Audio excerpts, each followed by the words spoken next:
c'est impérieux, c'est urgent que nos enfants puissent se désolidariser. Désolidarisez-vous, nos enfants, de tous ces groupes provenant des pays voisins pour nous opposer, pour vous pousser à tuer vos compatriotes, vous pousser, je ne sais pas faire quoi.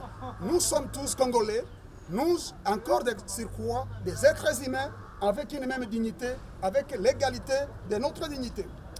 Nous allons également demander à nos enfants détenant les armes qu'il est grand temps pour le moment, grand temps, je l'ai dit, de démobiliser, de déposer les armes. L'histoire nous jugera. Si toi tu tues par les armes injustement un innocent, ne pensez pas que tu tues seulement l'innocent, tu te tues toi-même.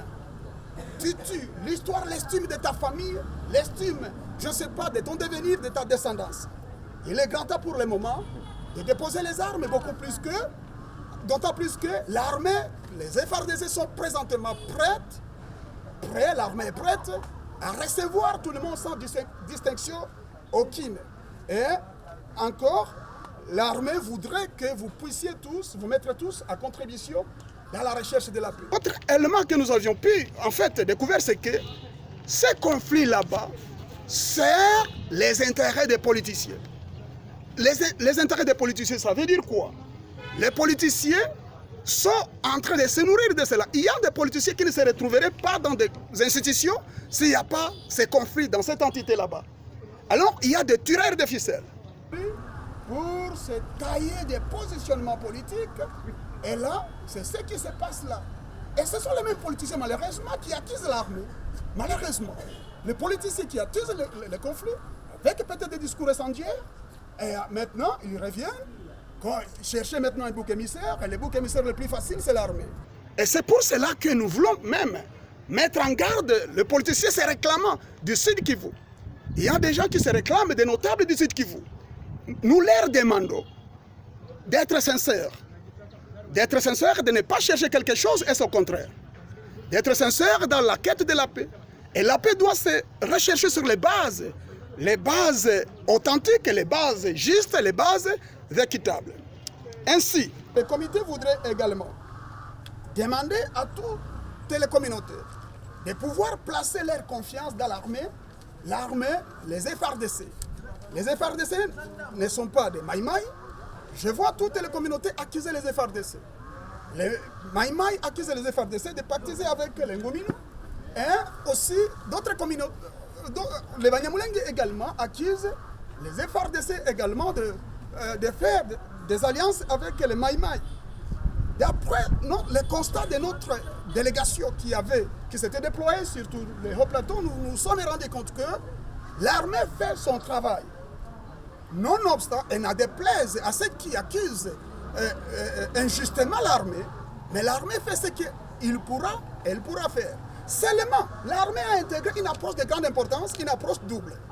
L'approche de conscientisation, l'approche de rationalisation, l'approche de faire raisonner aux membres de différentes communautés, mais aussi aux groupes armés, qu'il n'est pas bon de nous apprendre les uns contre les autres, de nous entretuer.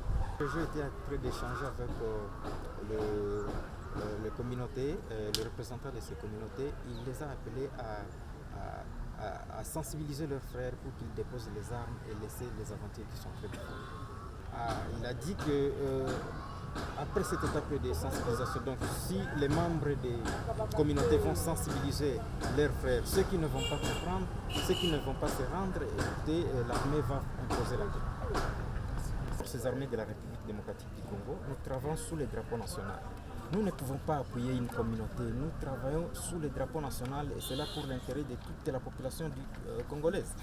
Ceux qui accusent l'armée de soutenir une communauté, c'est vraiment saboter les efforts que fait l'armée dans ces conflits de mineurs.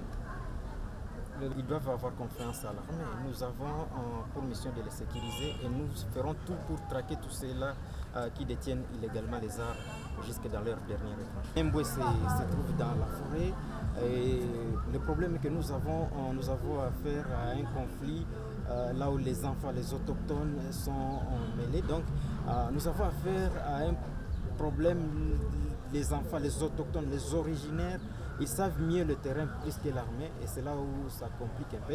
Mais nous sommes en train de tout faire pour que nous puissions faire bien. La situation humanitaire, c'est là où ça complique un peu parce que la population est en train de se déplacer.